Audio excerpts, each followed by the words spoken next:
Hello guys, I hope you quite well. This is a Trifold Brochure template.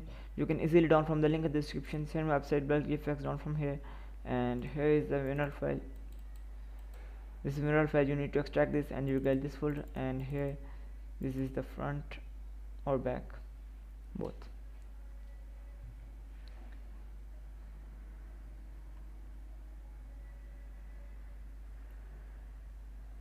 This is the back of the card. You just need to customize it, and you can edit the text, add your own photo, change the color.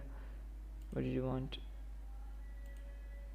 Here is the text. Double click here to replace, and then type what you want to type. We are best for anything you want, and then Control S is for save. I know you can do better. And here is the back of the card, or front of the card.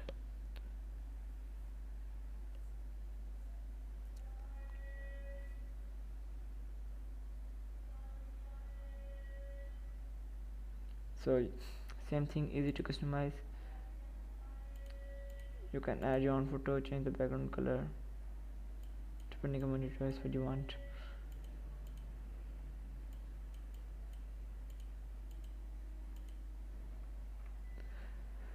Thanks for watching this video. I hope this data is quite useful for you. The learning link is in the description. Take care.